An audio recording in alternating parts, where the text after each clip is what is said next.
Hello students, today topic is half life period. Half life period के ऊपर numerical बहुत सारे आते हैं कॉम्पिटिटिव एग्जाम्स में, और जो सीबीएसई के एग्जाम्स होते हैं उनमें, एचबीएसई के एग्जाम्स में, बिहार कहीं भी आप एग्जाम्स में जाओगे तो हाफ लाइफ पीरियड के ऊपर बहुत सारे न्यूमेरिकल आपको देखने के लिए मिलेंगे। तो हाफ लाइफ पीरियड क्या होता है? अब तक हमने first order rate of reaction निकाला था, zero order rate of reaction निकाला था इंटीग्रेटेड मेथड के थ्रू। अब हम निकाल रहे हैं हाफ लाइफ पीरियड। नाम से ही पता चल रहा है हाफ लाइफ का मतलब क्या है, जब लाइफ क्या हो जाए, आधी हो जाए। जिस भी टाइम पीरियड पे लाइफ क्या हो जाए, आधी। ठीक है, तो कहने का मतलब क्या है, हाफ लाइफ पीरियड क्या मतलब होता है, टाइम, जिस भी टाइम पीरियड पे रिएक्टेंट की कंसंट्रेशन क्या हो जाए, आधी हो जाए। ठीक है, तो उसे हम क्या कहते हैं, हाफ लाइफ पीरियड। तो इसे हम कहेंगे it is the time in which the concentration of the reactant become equals to the half of the initial concentration of the reactant। ठीक है, तो टाइम, जिस भी टाइम के ऊपर रिएक्टेंट की कंसंट्रेशन क्या हो जाए, आधी हो जाए। ठीक है, इनिशियल कंसंट्रेशन हम मान के चलते हैं, जैसे हमने इनिशियल कंसंट्रेशन ली R0। ठीक है, अभी किस में चेंज हो रहा है, प्रोडक्ट में। किस में चेंज हो रहा है, प्रोडक्ट में। तो धीरे धीरे इसकी कंसंट्रेशन क्या होना स्टार्ट हो जाती है, कम होना स्टार्ट हो जाती है, और प्रोडक्ट की कंसंट्रेशन क्या होगी, बढ़ेगी। इसकी कंसंट्रेशन घटेगी और इसकी कंसंट्रेशन बढ़ेगी। फॉर एग्जाम्पल, जैसे हमने इधर कोई भी सामान लिया और क्या क्या धीरे धीरे इधर डालना स्टार्ट कर दिया, तो क्या होगा, इधर सामान कम हो जाएगा और धीरे धीरे इधर बढ़ता चला जाएगा। तो जिस भी टाइम पीरियड पे कंसंट्रेशन क्या हो जाए, आधी हो जाए। ठीक है, तो उसे हम क्या कहते हैं, हाफ लाइफ पीरियड कहेंगे।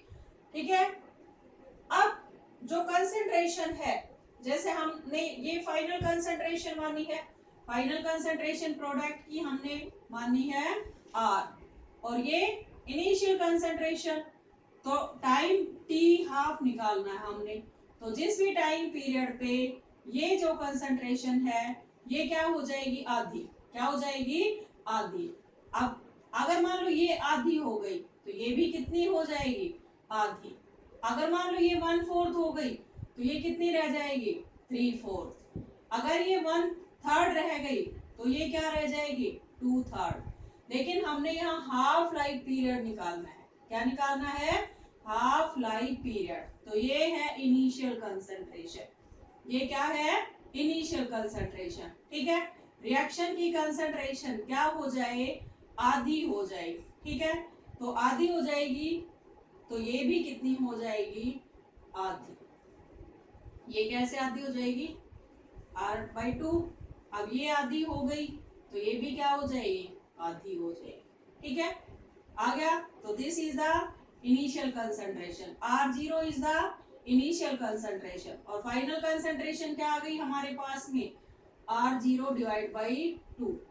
अब zero order reaction integrated rate के थ्रू हमने रेट कांस्टेंट डिटरमिन किया था, जिसमें रेट कांस्टेंट की वैल्यू हमारे पास में क्या आई थी, K is equal to R0 minus R/T।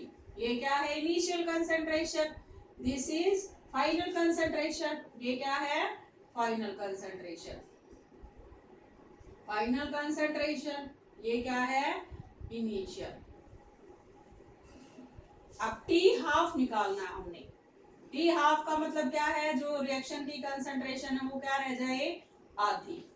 तो फाइनल कंसंट्रेशन किसके बराबर हो जाएगी, R0/2 के बराबर हो जाएगी। तो टी हाफ पे R की वैल्यू किसके बराबर हो गई, R0/2 के बराबर हो गई।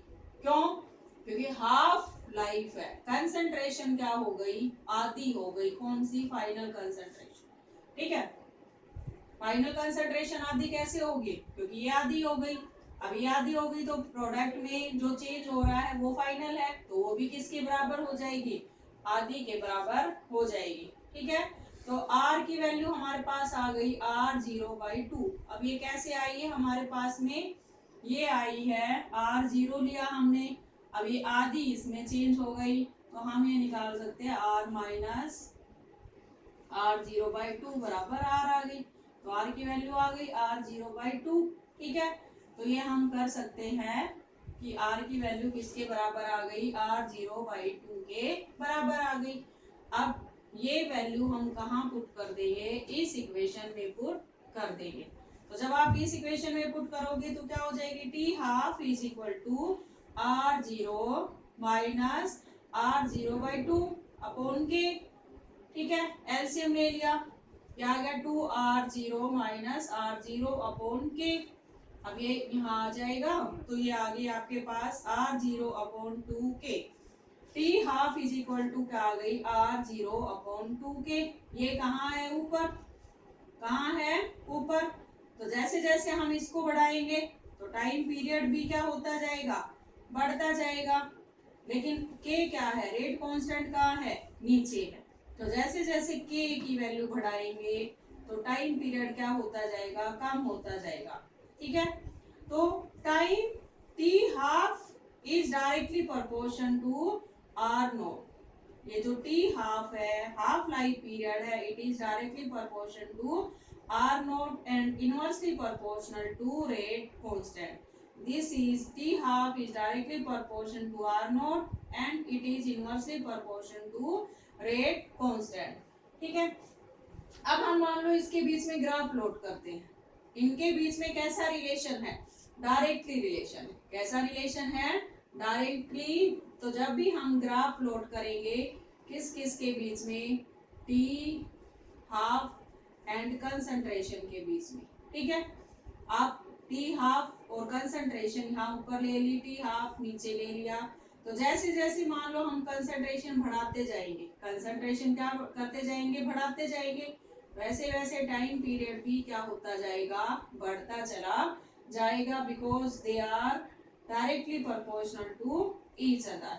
तो जैसे जैसे कंसंट्रेशन बढ़ेगी वैसे वैसे T12 की वैल्यू क्या होती जाएगी, बढ़ती चली जाएगी। T12 आप इधर भी ले सकते हो और इधर भी ले सकते हो।